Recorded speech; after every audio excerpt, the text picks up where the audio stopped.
राम कटरिया करंडा का निवासी हूँ। वर्तमान में मैं यहाँ के प्रधान प्रतिनिधि के पद पर हूँ। आशुतोष जी, आपके पिताजी का पुण्यतिथि था, आज साइकिल वितरण कार्यक्रम किया। कितना साइकिल वितरण किया गया और इसको लेकर क्या बतलाएंगे आप? जो पात्रता की एक मानक निर्धारित किया गया था, उस पात्रता की सूची में अभी 40 लोग पात्र पाए गए हैं और उसमें बालिकाएं 22-25 के लगभग हैं, बाकी बालक हैं, उनको वितरित कर दिया गया है। आगे आने वाले 2-3 महीनों में पात्रता के जो मानक थे वो अलग मापदंड पे फिर निर्धारित किए जाएंगे और पुनः एक बार और साइकिल वितरण 2026 के शुरुआती महीने में किया जाएगा। आपके यहाँ श्रीमद् भागवत कथा का भी आयोजन है और समापन, क्या कहेंगे? अपने श्रीमद् भागवत कराना एक सनातन धर्म का प्रचार प्रसार और धर्म के प्रति अपनी आस्था, इन तीनों के केंद्र बिंदु में रखते हुए, चूँकि एक मेरे लिए पिताजी की पुण्यतिथि की तारीख भी 4 नवंबर थी, तो मैंने ऐसा समय निर्धारित किया कि मेरा क्षेत्र, मेरे गांव के लोग श्रीमद् भागवत के पावन श्लोकों को सुन सके, श्रवण कर सके और उससे लाभान्वित हो सके, उसका पुण्य प्राप्त कर सके। इस समय सर क्षेत्र में साइकिल बहुत वितरण हो रही है और लेकिन उसके कुछ चार्ज लिए जा रहे हैं और आज आपके यहाँ भी साइकिल वितरण हुआ है, क्या उसका भी आपने कुछ चार्ज लिया है? जी, मेरे यहाँ बिल्कुल निःशुल्क हुआ है, भविष्य में भी निःशुल्क होगा, मेरे यहाँ कोई चार्ज नहीं है। यह सिलसिला कब तक जारी रहेगा?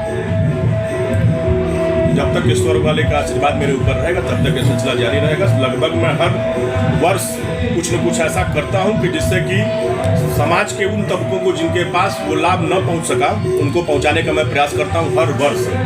कभी अपने पिताजी की पुण्यतिथि पे मैं साड़ी वितरित करता हूँ उन महिलाओं को कि जो पात्र हैं, जो समाज के निचले पायदान पे हैं। मैं पौधे दान करता हूँ, कंबल दान करता हूँ, ये हर वर्ष कुछ न कुछ मैं करता हूँ। इस बार थोड़ा मैंने हर वर्ष कुछ न कुछ बेहतर करने का प्रयास करता हूँ। तो इस बार मुझे ये लगा कि मेरे क्षेत्र, मेरे गांव के जो प्रतिभावान बालक बालिकाएं हैं, उनको एक प्रोत्साहन के रूप में एक पुरस्कार समझ के वितरित किया जाए कि जिससे आने वाली जो जनरेशन है उसको ये लगे कि ऐसा नहीं है कि अगर हम पढ़ने में और शिक्षा के प्रति अगर जागरूक हैं तो क्षेत्र के समाज सेवी उनके लिए तत्पर नहीं है। मैं बिल्कुल तत्पर हूँ और आगे भी ये जारी रहेगा। आशुतोष जी, अक्सर आए दिन आपका वीडियो जारी होता रहता है। जो गांव के बच्चे हैं मेला देखने के लिए आप पैसा देते हैं और कहते हैं कि ये सब बच्चे मेरे बच्चे हैं।